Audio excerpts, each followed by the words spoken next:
Aniya na ang mga dagkong balita karong adlaw sa One Mindanao. 7 ka tawo patay, unom samdan human na daro sa usa ka truck nga nawad-an matud pa og preno ang pipila ka sakyanan ug balay sa Makilala, North Cotabato. Business permits alang sa mga delivery riders sa Davao City giwagtang na. Siargao ug Bukas Grande Islands nakasinati og total power outage tungod sa nadaot nga submarine cable. Libuan ka mag-uuma sa Davao ug Sorsogon regions nakadawat og certificate of condonation with release of mortgage gikan sa gobyerno.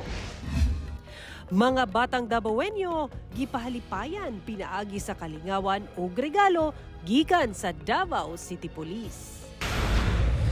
Ito ang GMA Regional TV One Mindanao. Mayong hapon Mindanao, ako si Sara Hilomen Velasco.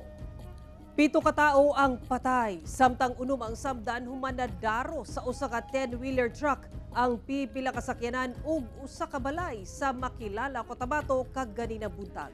Ani ang report ni Argil Relator. Gipang tabunan na lang sa mga merespondeng rescuer ang mga patayng lawas nga naabtan sa crash site dihang nadaro sa usa ka 10-wheeler truck ang daghang sakyanan ug usa ka balay sa Purok Rambutan, Makilala, Cotabato Province alas 7 kaganinang buntag. Nagkatag na ang mga sinakong abono nga karga sa maong truck. Sa inisyal nga investigasyon sa Makilala Incident Management Team, base sa pahayag sa pahinante, dihang pabahada na matud pa sa highway ang truck nga dunay kargang 450 bags sa fertilizer. Kalit kini nga nawad-an og preno. Busa, nawad-an na og kontrol ang driver og misutoy ang truck paubos. Pagdating niya dyan sa tinawag namin na Barangay Asitio Flortam, dyan sa Barangay Batasan, yung along the highway, na doon na nagsimula na nag-apply sila ng brake, na kinausap ko man yung painante, wala na, hindi na kumagat yung brake nila. So medyo malakas na talagang takbo sir kay pababayan. Napunggitan sa truck ang usa ka tricycle, apan maayo na lang kay nakalikay kini dayon. Busa, garas lang sa walang abahin sa kamot ang naangkon sa tricycle driver. Dayon mibangga ang truck sa usa ka multicab nga fish car. Nabanggaan sab ang motorsiklo nga gimaneho sa usa ka amahan og backride nga asawa og anak nga kindergarten pupil. Og milahos pagbangga sa usa ka balay kilid sa highway, di nagpuyo ang usa ka PWD. Doon na pa'y 8 ka mga laing sakyanan nga naharosab sa maong truck. Subok malandungon nga ato sa maong disgrasya. 7 ka mga individual ang namatay. Giila ang mga namatay nga sila si Joel, Christina o Jeremiah Pamplona, kinsa magbanay og pulos sakay sa single motor. Geraldine Bangkot, Benjamin Ganob, Carlo De Hocus ug ang mismong truck driver nga si Leopoldo Ibanez. Samtang unom ang samdan, diin 5 niini ang parayon pang ginatambalan sa ospital. Parayon pang ginaimbestigahan sa Makilala Police ug Incident Management Team Makilala ang maong disgrasya. Ako si Argil Relator. One Mindanao. Gibutangan sa Roads and Traffic Administration kon RTA sa Cagayan de Oro City ug concrete barriers ang RN Pelaez Boulevard aron malikayan ang pasaway nga drivers nga mag-U-turn sa lugar nga hugot nga ginabawal. Ani report ni Cyril Chavez. Gisugdan na sa Roads and Traffic Administration kon RTA sa Cagayan de Oro City ang pagbutang og mga concrete barriers sa tunga sa dalan sa RN Pelaez Boulevard nga sakop sa Barangay Kauswagan. Amaw mga barriers dugay na nga inisyatibo sa ilang buhatan apan nadilatar lang tungod gipaabot pa ang ekipo nga mohimo niini. Dugang sa RTA nga kabahin kini sa ilang mga lakang aron mapugnan ang mga pasaway nga drivers nga mag-U-turn sa lugar nga hugot gibawal tungod peligro sa disgrasya. Like for example, kung stop pa, so musubay sila pa right turn and then mo-execute din sila og illegal U-turns which is very delikado kaayo sa kaning mga ongoing traffic nato. Gidugang sa RTA nga magpadayon pa sila pagbutang og concrete barriers sa RN Pelaez Boulevard 50 meters gikan sa intersection sa National Highway. Ubay-ubay na ka mga reklamo ang nadawat sa buhatan tungod sa mga kalit nga pag-U-turn sa mga motorista nga naglikay sa traffic light sa National Highway. Ang plano gid na is atong butangan good all the way. At the same time, dili kay diha lang pud nga areas. Nagpadayon sab ang monitoring ingon man ang repairs nga ginahimo sa RTA para sa mga traffic light nga depektibo. Naman tay sa gikan sa tuwang traffic engineering, naman gid tay in charge gid aning maintenance no sa traffic lights. So sa pagkaron, maka-intervene man gyapon ta labi na sa it's either mag-adjust or pag-maintain ini. Samtang karong Disyembre, lauman gyud kuno ang huot nga dagan sa trapiko tungod sa holiday rush, labi na sa sentrong bahin sa syudad. Pasalig sa RTA nga magdugang sila og mga personahe aron maminusan ang traffic. Kauban si Jaybert Pairat, Cyril Chavez, 1 Mindanao. Gikumpirma sa mga meat vendors sa Agdao Public Market sa Davao City nga miusbaw og 10 pesos ang matag kilo sa karneng baboy sa maong palengke sa pagsulod sa bulan sa Disyembre. Sumala sa mga vendors sa maong merkado publiko, epekto kini sa pagmahal sa livestock kun presyo sa buhing baboy gikan sa mga supplier. Sa pagpanubay sa GMA Super Radio Davao, mapalit na karon sa 380 pesos ang kilo sa tiyan gikan sa 370 pesos. Ang perna sa 330 pesos gikan sa 320 pesos matag kilo. Special cut ribs sa 380 pesos ang kilo. Regular cut ribs sa 280 pesos ngadto 300 pesos matag kilo ug tiil sa 280 pesos hangtod 300 pesos ang matag kilo. Gidugang sa mga meat vendor nga posibleng musaka pa ang presyo sa karneng baboy sa mga musunod nga semana samtang nagkaduol ang Kapaskuhan. 5 kaadlaw nga walay kuryente ang tibok isla sa Siargao ug Bukas Grande Island. Suman nadaot ang submarine cable nga ginaagian sa supply sa ilang kuryente. Ani report ni Argil Relator. Gipahibalo sa Siargao Electric Cooperative Incorporated o Siarelco nga alas 4:40 ni atong Domingo sa kadlawon dihang nakasinati og power outage ang ilang tibuok franchise area diin sakop ang isla sa Siargao ug Bukas Grande Islands sa Surigao del Norte. Ang gitudlong rason, line fault sa submarine cable nga anaa sa tunga-tunga sa Barangay Cagdianaw sa Claver ug Barangay Doña Helen sa Socorro. December 3 dihang miabot ang technical experts nga mooy misusi aron matultulan ang eksaktong lokasyon ug ayuhon ang nadaot nga submarine cable. Natultulan na matud pa sa divers ang unang lokasyon sa fault samtang isugdan karong adlaw hangtod sa Biyernes ang pagdive sa ikaduhang lokasyon sa fault sanglit ana-ana kini sa lalom nga parte sa dagat. Nakatakda matud pang mubiyahe karong adlaw ang kontraktor padulong sa Manila aron sa pagpalit sa mga gikinahanglang materyales sa nadanyos nga submarine cable sama sa splicing ug termination kits. Apan kung ugaling walay available niini diri sa nasud, kinahanglang paliton pa kini sa Singapore. Alang sa mga residente, daw mibalik kanila ang kasinatian ni atong bagyong Odette nga taod-taod sab sila nga nawad-an og supply sa kuryente. Na grabe kang ngit-ngit kay burnout sa amo. Pero anad na mo dere? Ay, naanad na. Duna na sa pipila ka resorts nga nagpahibalo nga limitado lang ang ilang makater nga mga guest tungod niini. Sagad sa mga munisipyo sa Siargao, naghanyag og libreng charging alang sa gadgets sama sa cellphone, laptop, flashlight ug uban pa. Wala pa'y mahatag nga eksaktong petsa kung hangtod kanus ang mulungtad ang power outage sa maong mga isla. Hinoon, padayon matud pa ang paningkamot sa Siarelco Management aron maayo ang submarine cable. Ako si Argil Relator. 1 Mindanao. Alag sa mga buot makaangkon og valid government ID, mibalik na ang Philippine Postal Corporation Davao sa pagdawat og mga aplikante aron makakuha og postal ID. Human ang usa ka tuig og 6 ka bulan nga temporaryong giundang ang pag-cater sa mga buot nga magkuha og postal ID. Gianunsyo sa Philippine Postal Corporation Davao nga abli na ang ilang buhatan sa pagdawat balik sa mga buot magkuha og postal ID. Kinahanglan lang magdala ang aplikante og proof of identity ug proof of address.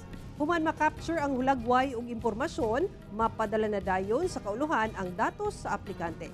Ana lang matud pa sa 2 hangtod 3 ka adlaw, maabot na sa Davao City ang ID sanglit duna na sila'y express mail. Gawa sa postal ID, padayon gihapon ang PhilPost sa pagdawat og mga sulat, Ingon naman doon na sab sila'y courier ug logistics services. We would like to invite even those barangays or government offices to get the postal ID. Unsa man di siya, this is for like a priority good ani nga magamit nato for the banks and for the getting of passports.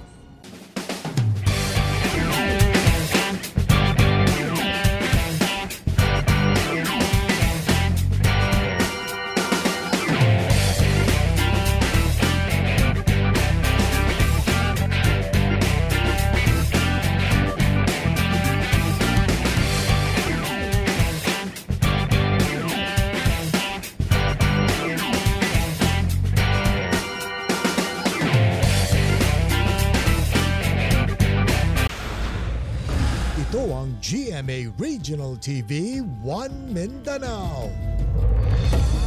Atong sayron ang dugang pang mga balita sa Mindanao. Makabanato si Efren Mamak live sa General Santos City. Efren. Salamat, Sara. Gibutyag sa Police Regional Office 9 nga patay na ang American National nga gidagit niya atong October 17 sa Sibuco, Zamboanga del Norte sa adlaw mismo nga gidagit kini. Kini base sa mga pahayag sa witness, lakip usa sa mga suspect nga anaa sa kustodiya sa kapulisan. Ani ang report. Patay na matud pa ang 26 anyos nga si Elliot Ismand, ang American National kinsa gidagit sa Pinoy-anan niini sa Sibuco, Zamboanga del Norte niadtong October 17 sa gabii. Kini kuno ang gibutyag sa usa sa mga direct suspect nga nadakpan sa kapulisan. Sumala pa, namatay matud pa ang maong biktima sa adlaw nga gidagit kini. Later in November, may nahuli po tayong isang suspect, yung one of the participants in the abduction sa Apat. Siya po yung nag-corroborate, siya po yung nasabi na oo, yun nga yung nangyari. Nabaril si Elliot, sinakay po siya sa bangka, namatay siya sa bangka at tinapon po namin siya sa laot. However, it's unfortunate that until now, we were still unable to locate the body of Elliot Ismand despite our diligent efforts to conduct search and retrieval operation. Hinuon ang maong impormasyon, una nang naibawaan sa PNP kaniadto diyang dunay usa ka witness nga mibutyag niini. Apan, gikonsidera pa nila kining usa ka hearsay kaniadto hangtod nga gipamatuod kini sa usa nagyud ka direct suspects. Since ito po ay naikwento lang ng one of the suspects doon sa ating witness, we consider that as a hearsay kaya hindi natin gaanong binigyan ng importansya. But we kept the information. Ngayon, matud sa PNP, napahibalo na daw nila ang kabanay sa maong biktima. Filipina wife was already informed and we believe also that his family in the US were already informed but by their embassy. Nagpadayon pa ang hot pursuit operation sa otoridad batok sa ubang mga suspect nga at large pa. We are not stopping, we are not ceasing in the pursuit the remaining suspects na na-identify na po natin. Initially, there were 4. Sila po kasi yung na-identify natin na who participated directly doon sa abduction ni Elliot Ismand. But as our investigation deepened, yung may mga nakuha na tayong mga witnesses, may nahuli na tayong suspect, the number went up to 10. Efren Mamak, 1 Mindanao. Wala na'y utang silang umahan ang libuan ka agrarian reform beneficiaries sa Davao ug Soc-Sargen regions human makadawat og Certificate of Continuation with release of mortgage. Ang pagapod-apod gipangunahan ni President Ferdinand Marcos Jr. Atong saro ng detalye sa live report ni John D. Esteban. John D.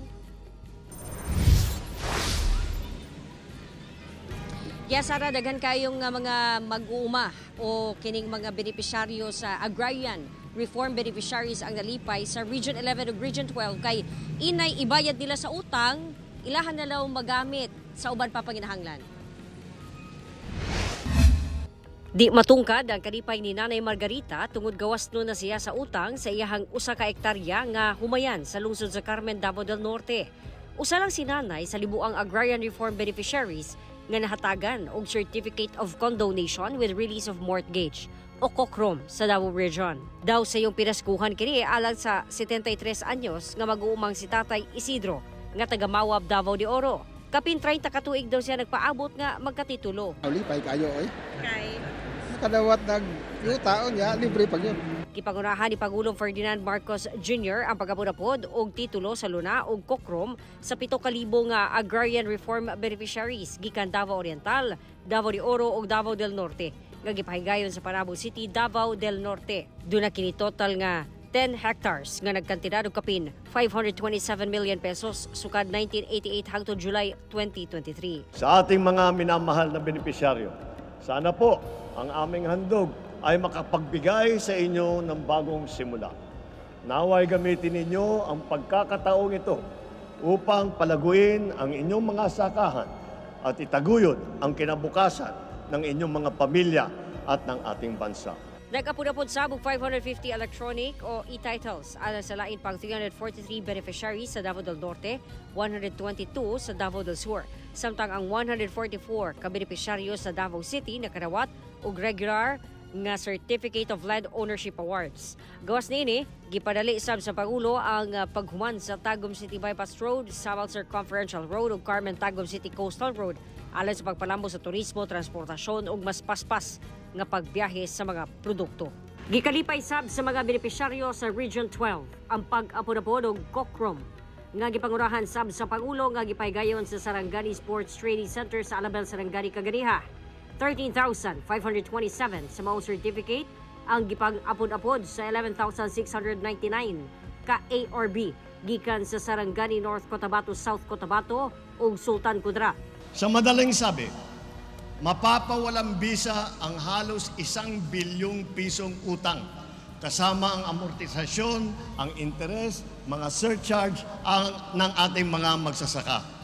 Ang inyong naipon na ipambabayad sana sa mga ito, maaari ninyo nang gamitin sa ibang pangangailangan.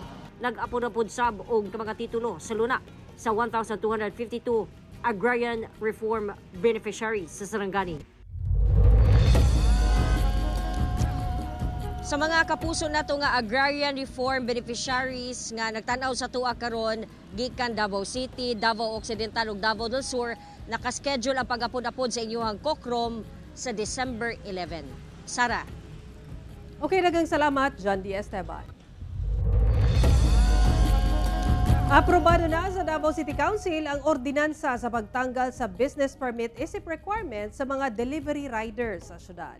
Giaprobahan na sa third ug final reading sa Davao City Council karong adlaw ang ordinansa sa pagtanggal sa pag-require nga mokuha og business permit ang mga delivery riders sa syudad. Atol sa regular session, majority sa mga konsehal ang mipabor sa pag-amyenda sa 2017 Revenue Code sa syudad.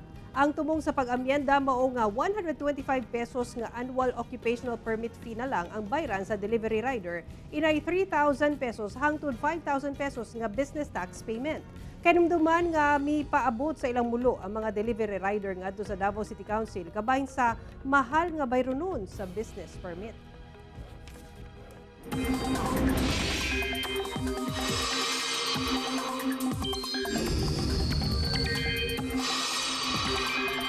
Mga kapuso, mag-igmat gihapon kay ulanon ang dakong bahin sa Mindanao tungod sa localized thunderstorms. Sumala sa pag-asa, wala gihapoy low pressure area o bagyo nga gipaabot sa sulod sa Philippine Area of Responsibility apan makasinati gihapon og pag-ulan ang nasud. Sa Luzon, shear line ug amihan ang makaapekto sa panahon, samtang localized thunderstorms sa magdala og pag-ulan sa Mindanao. Base sa datos sa Metro Weather, dunay tsansa sa ulan sa Zamboanga Peninsula, Northern Mindanao, Caraga ug Davao Region. Busa, magpabiling alerto sa posibleng pagbaha o landslide. Ito ang GMA Regional TV 1 Mindanao.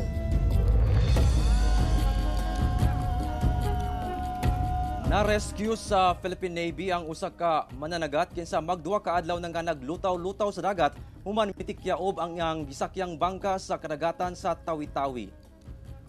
Gilayong rescue sa mga personal sa Philippine Navy ang usa ka mananagat kinsa nasiplatan nga naglutaw-lutaw gamit ang usa ka styrofoam duol sa Andulingan Island sa Tangkay, Tawi-Tawi, Miyerkules sa buntag. Gihagbungan nila kini og life ring o gigiyahan pasaka sa barko sa Philippine Navy. Ang maong mananagat na ilan nga si Rocco Sambas, 40 anyos og residente sa barangay Tandubanak, Sibuto, Tawi-Tawi. Matud sa Naval Forces Western Mindanao, nag-inusara kining nanagat duol sa Sibuto Island niadtong December 2. Apan, gumikan sa hapak sa dakong balod atol sa pagdaot sa panahon. Mitikyaob ang bangka nga gisakyan niini hangtod nga napadpad duol sa kadagatan sa Sitangkay. Anana sa mayong kahimtang ang maong mananagat, human kini giatiman o gitambalan ang iyang minor injuries, una gidala balik sa iyang kabanay.